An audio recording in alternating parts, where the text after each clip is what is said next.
what I've always helped me in my career when I've been in jobs that didn't feel like were best for me is doing the job to the best of your ability and seeing see how much you grow out of it.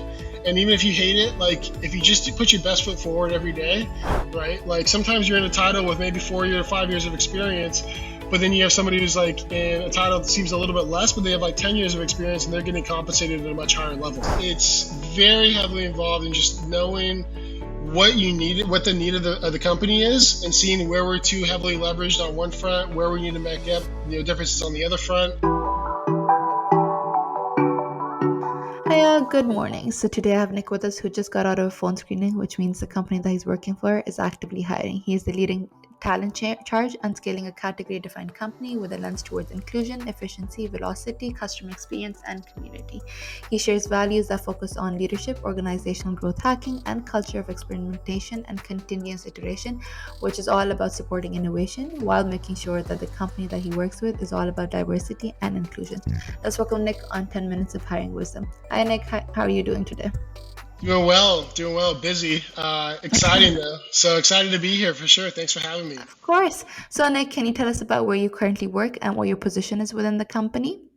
Yeah, so I currently work at Docket. We're an accounting automation platform. So essentially, we're allowing businesses to automate their entire back office, and it's solving a huge need in the market. We're scaling at a great rate, month over month. What I like about it, we're scaling at a sustainable rate. That was one thing I was looking for is a company that was kind of setting up the structure and framework in place early on to be able to scale in the long run to a much higher degree. So. Currently, I'm the global recruiting lead. We have employees in 4 different continents. Yeah, so which is exciting. We have about 20 employees in the U.S. We have about half of our company in India as well. So it's great working on different time zones and just learning about all the nuances of hiring in other parts of the world. And I think that's kind of where we're headed. So happy and lucky to be a part of it. Of course. So, two questions, Nick. First question is you mentioned that you're growing your team at a sustainable rate. A lot of companies initially, when pandemic started, either started laying off people or started hiring so many people. And then when overhiring happened and everything, eventually those people were laid off. How do you make sure that you hire the right amount of the people at the right amount of time, making sure that the people that you hire will help in making the company go forward, but as well as there won't become a time where you will have to fire them. So how do you make sure of Mhm. that? Yeah, I think it's assessing for having shared values. In my job, like, one thing is having a kind of a methodology of how can I assess, culture fit, ability to do the job, prior work experience and relevance to what we're doing, kind of all in one 30-minute call. But really, it's identifying people who believe in the value and the mission of the company, what we're doing, and the landscape we're playing that we're changing. And I think one thing that's really important though is just really level setting with the candidate the expectations of the role and knowing like this is a startup. Like it's not just free backpacks and water bottles at your desk all day. Like you will be asked to do things sometimes that are out of your realm. Like, I'm doing a lot of HR related activities and I have no experience in HR. To a degree, it's mostly onboarding, but like, I love it, and I think we're looking for candidates who are willing to be versatile and expand their skill set and kind of learn on the fly and be resourceful and be adaptable. And hiring in other industries and working with global teams. Like I didn't have much experience hiring globally, to some degree in Latin America, but learning how to do it in Eastern countries like India. We have a team in China, so it's exciting for sure. And that's a little context on that. So hopefully that Yeah, answers your okay. question. No, you did. So another question was you mentioned that you had four different teams in four different continents. So I think I did check out more about your company, and I did see a specific trend where most of your tech people were located in India. So Mhm. how's it like hiring people that are overseas that might have a different culture, that might have a different background and everything? So how do you make sure that you find the best talent, especially when it comes to exploring different waters in different countries or different continents even? Yeah, I mean, it's actually kind of right up my alley, having a team that is heavily leveraged in India. My best friend growing up was from Hyderabad, south central kind of India. So for me, like, it's kind of just a natural fit. Like, it just is like I grew up around Indian culture like most of my life from a young age. Like, that's the kind of the beauty of the Bay Area too. It's such a diverse area. Like, you're constantly growing up around many different cultures. So for me, it just seemed like a perfect blend. And hiring in India is where we're actively really hiring right now. There's a lot of nuances around it. It's extremely efficient and extremely matter of fact. In California, legally, you can't even ask what the employee was making, in the prior role. In India, like, you could ask them, what is your current C2C cost to company?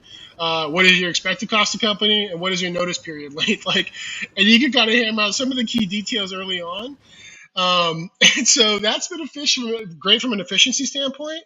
But there's other nuances as well. Like, years of experience is highly valued versus like the title, right? Like, sometimes you're in a title with maybe 4 years or 5 years of experience, but then you have somebody who's like in a title that seems a little bit less, but they have like 10 years of experience and they're getting compensated at a much higher level. So understanding nuances like that. Notice period lengths are a big one in India as well. Like, it's sometimes it's 60 days, 90 days. I've seen it more of a common trend now where it's 30 days, and the better companies are offering 30 days or less as a notice period as to when they could, cease employment and join our company. Um, there's just, I think it's just really getting on the phone with people and talking to them and seeing, the details of what they're at, where they're, what their expectations are. And it's just constantly trying to learn, really.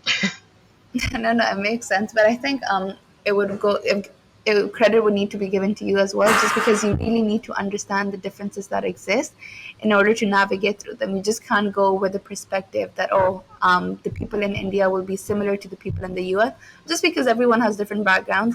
Everyone has different cultures, the way they've been brought up. So really navigating through those nuances can help in getting you the information that you would need in the best way Mhm. possible. So thank you for sharing that, Nick. My next question for you, Nick, would be that your company is definitely growing. It's hiring aggressively. What are some of the key positions that are open that you're actively hiring for these days? Yeah, lead engineer, senior software engineers, anyone with Ruby backgrounds, Ruby and React backgrounds, feel free to ping me. We're growing our office in Delhi. We have about a 55-person currently office in, or 55-person office in Jaipur, in Rajasthan. But then we're also, formally licensed and have our official subsidiary now in India. And so we're going to be opening another office in Delhi here soon. We just hired our GM. She's great. She has an incredible background. So I'm excited to be working with her. Yeah, so lead engineers, senior software engineers, product designers, senior product designers. And then we have account managers, onboarding specialists that we're hiring for in Jeopardy. That's an evergreen role. As we grow, that's a job rec that's always open. So if you have any customer service related experience, any accounting experience, accountants are definitely welcome. Like, you know, it's not a requirement for us, but it's definitely helpful just because reduces the learning curve to a high degree. But we do have ongoing training.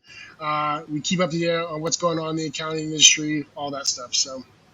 Okay, so plenty of positions open. Thank you for sharing that. Last question, Nick. So you've been in the talent acquisition space for quite a while. You've hired a lot of people.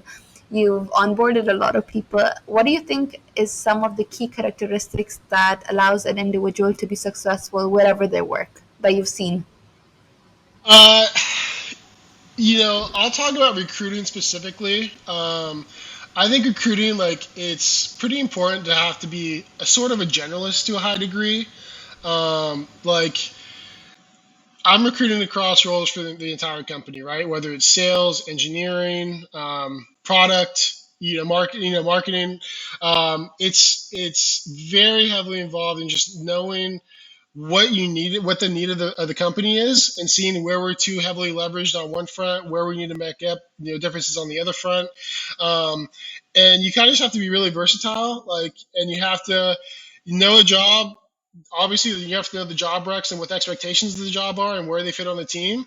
But I think you have to have, in recruiting especially, just a good knack of innate people skills. I think some people naturally will have it, and some people it can be learned for sure.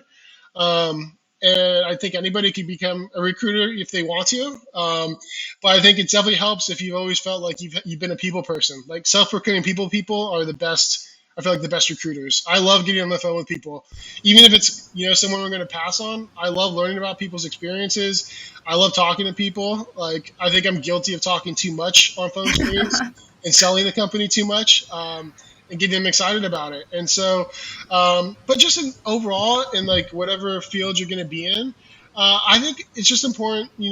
What I've always helped me in my career, when I've been in jobs that didn't feel like were best for me, is doing the job to the best of your ability and seeing what you see how much you grow out of it. And even if you hate it, like if you just put your best foot forward every day, it'll serve you in spades down the road. And that's kind of the value I've seen. So recruiting, it's a little bit different, I guess, it's more specific. But as a whole, in your career, whatever it is, just show up every day with a good attitude. A good attitude, I think, will get you farther than a lot of sometimes learned and harder skills to understand. So that's kind of the input I have on that front. No, no. I think good attitude specifically when it's in your initial days of you starting a new job, the impression that you live initial days is something that people carry forward of you throughout the rest of their lives. Even though people say that yes, first impressions can be changed, I think in a professional environment, if you put in a good face, if you go in with a good attitude, a personality, people will remember you by that, and people will want to know you just because of the friendly nature that you have. So thank you so much for sharing that, Nick. But other than that, Nick, our time is up. It was a pleasure learning about you, your experiences, what you've learned along the way while managing and hiring globally. It's definitely a trend that a lot of companies are going forward towards just because the pandemic has changed the way companies hire. But I'm glad to see that your company's doing well and is making the most of it. Hey, no, I appreciate it, Manal. This is great, and I appreciate you having me. I love what you're Of doing here. course. This is great.